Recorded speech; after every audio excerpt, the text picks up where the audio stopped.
Bora corrigir os exercícios? Então vamos lá. Página 23, nós temos lá para vocês construírem o conceito de concordância verbal depois de toda a leitura que nós fizemos anterior, tá? Vocês têm um poema do Ferreira Goulart, 2 e 2, 4.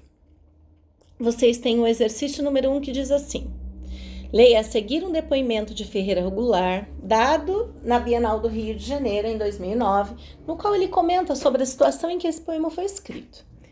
Aí vocês têm o comentário e a questão A. A primeira estrofe apresenta uma síntese das ideias principais do poema, considerando o contexto social e político em que o poema foi produzido, explique o sentido dos versos, embora o pão seja caro e a liberdade pequena. Bom, esses versos, gente, eles remetem à situação desfavorável vivida na época, no qual o custo de vida era alto pra caramba e as pessoas não tinham liberdade de expressão nem liberdade política. Bom, a gente hoje em dia tem que ter um pouquinho, mas às vezes as pessoas a vida de gado, tá ok? Então, enfim. Mas estamos aí para abrir as mentes. Letra B. Tendo em vista o momento caracterizado por Goulart, conclua. O que expressam os dois primeiros versos dessa estrofe? Os dois primeiros versos. Como 2 e 2 são 4, sei que a vida vale a pena. Tá. O que indica isso? Gente, o desejo do eu lírico de levar ânimo às pessoas à sua volta.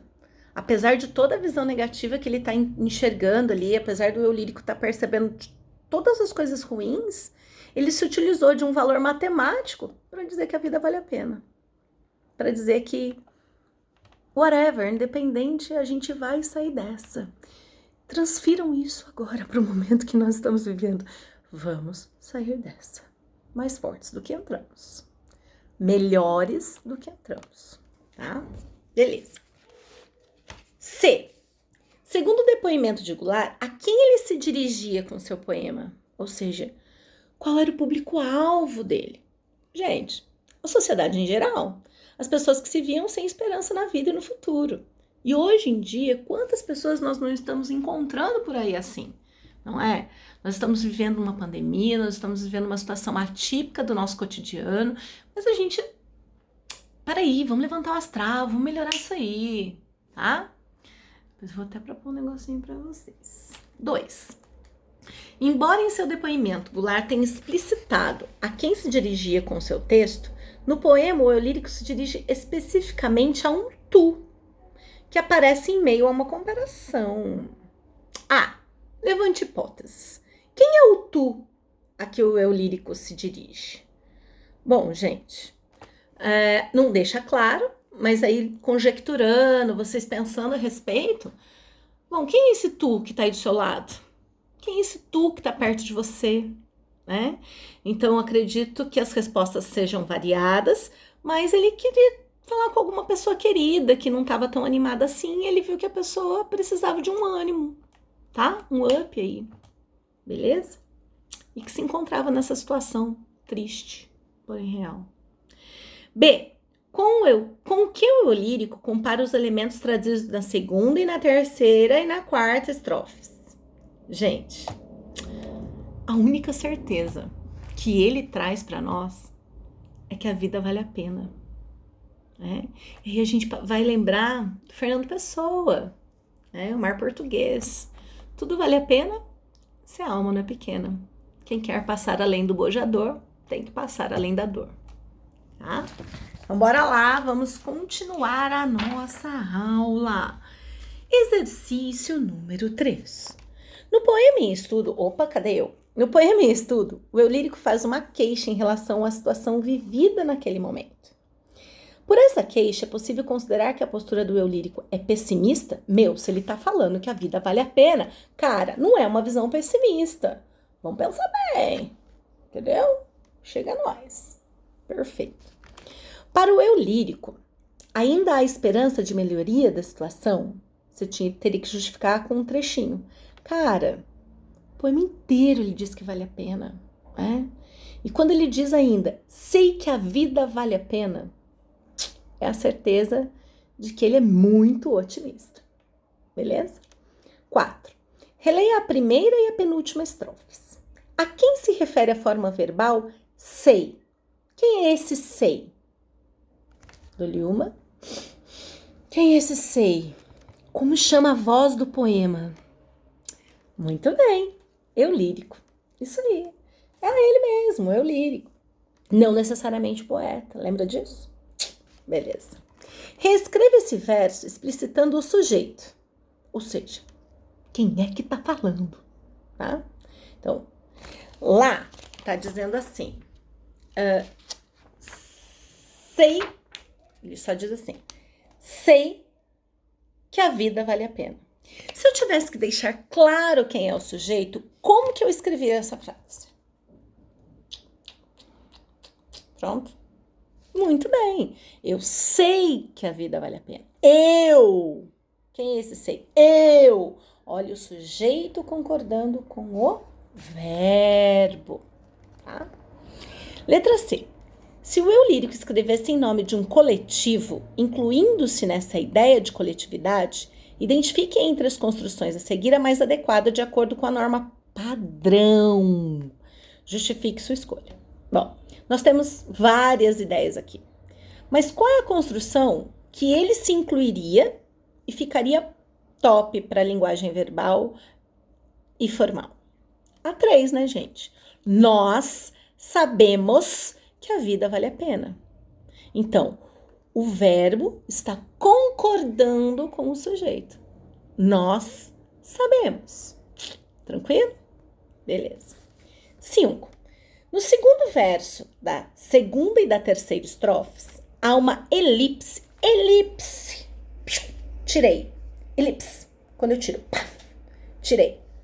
Mas eu consigo compreender, tá? Eu sei que ela tá ali, eu sei que aquela palavra tá ali, só não foi usada. Vamos lá. Há uma elipse do verbo, isto é, ele foi omitido. Não falei, não quis. Reescreva-o explicitando o verbo em sua forma de acordo com a norma padrão. Como ficaria então? E a tua pele é morena. E a lagoa é serena. Tá? Por que o verbo tem que ficar é? Muito bem, porque está concordando com o sujeito. Muito bem. Letra B. Identifique em cada um desses versos qual é o sujeito e em que pessoa e número estão as formas verbais. Então, vamos ver os sujeitos. A tua pele e a lagoa. Muito bem. Em qual... o verbo, então, ele se encontra em qual pessoa? Tua pele. A lagoa. Tua, a lagoa. Terceira pessoa do singular. Muito bem. Né? Se eu fosse substituir ela, tua pele, ela. A lagoa, ela. Tá? Vamos lembrar quais são as pessoas? Primeira pessoa do singular, eu. Segunda pessoa do singular, tu. Terceira pessoa do singular, ele ou ela. Primeira pessoa do plural, nós. Segunda pessoa do plural, vós. Terceira pessoa do plural, eles ou elas. Tranquilo? Exercício 6. Releia os seguintes trechos. 2 e 2 são 4. Teus olhos são claros. É azul o oceano.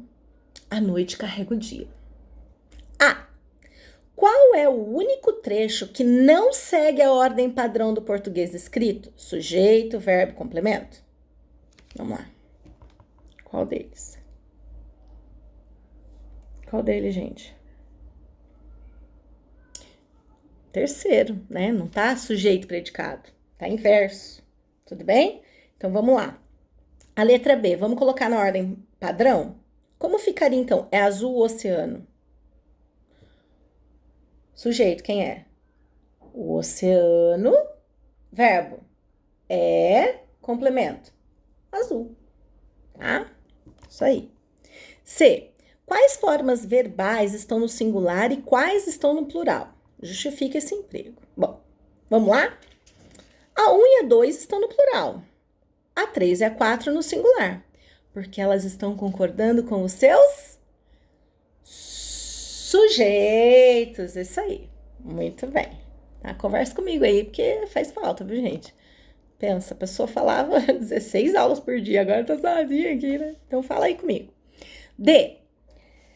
Reescreva o segundo a norma padrão, substituindo 2 e 2 por essa soma. Como ficaria? Então, 2 e 2 são 4. Como ficaria se eu tirasse 2 e 2 e colocasse essa soma? Essa soma continua são 4? Essa soma é 4. Muito bem. Teus olhos por teu olhar. Então, antes estava, teus olhos são claros. Como vai ficar o são claros agora? Teu olhar é claro. O oceano por os mares. Como ficaria? Os mares são azuis. Isso aí. A noite por os luares. Os luares continua, carrega o dia? Não. Os luares carregam o dia.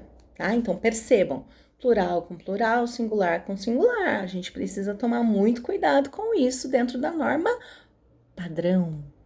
E é legal a gente dar uma substituída de vez em quando, né? Mesmo no nosso meio dos amigos aí. Vamos pensar. Compare os verbos originais aos versos escritos por você no item anterior e conclua. O que aconteceu com as formas verbais, galera? Ora foi para o singular, ora foi para o plural. De acordo com o seu sujeito. Muito bem. 7. Releia a quarta estrofe. Coloque-a na ordem padrão do português escrito e levante hipóteses. Lembrando que hipóteses são suas. Tá? A professora vai dar uma ideia aqui, mas não precisa pagar a sua resposta, não. Se você levantou essa hipótese, só justifica por quê. Acabou. Tá? E seja coerente. Por que o poeta não escreveu o verso nessa ordem? Então, como ficaria? Ficaria assim. Como o tempo de alegria me acena por trás do terror. Ela foi escrita em ordem diferente para manter a rima e a métrica do poema. Lembra da rima? Isso aí. Tá? A quem ou a quem se refere a forma verbal acena? Para quem é esse acena? Quem acena o quê? Um tempo de alegria. Isso aí. 8. Compare a primeira estrofe às duas últimas. Não dá para discutir com os colegas, mas vamos lá. Qual efeito de sentido é criado pela repetição da forma verbal sei na penúltima estrofe? E aí, gente? Ele está enfatizando, ele está deixando muito clara a posição dele. Ok? Tranquilo? Reforçando, gente, a certeza que ele tinha.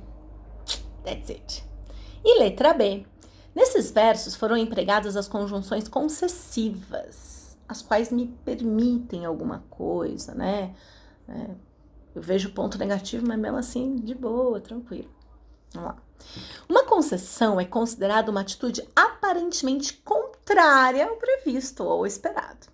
Qual é a atitude esperada de uma pessoa que vive no contexto sócio-histórico do poema? Galera, se ele estivesse lá, né? Num contexto de pouca liberdade, onde tudo é caro, lógico que ele se sentiria como?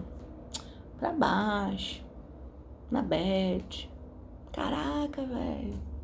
Mas não!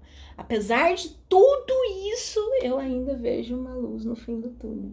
Eu sei que eu posso sair dessa melhor do que eu entrei. Tranquilo? Próximo vídeo a gente vai para as próximas páginas. Beijão!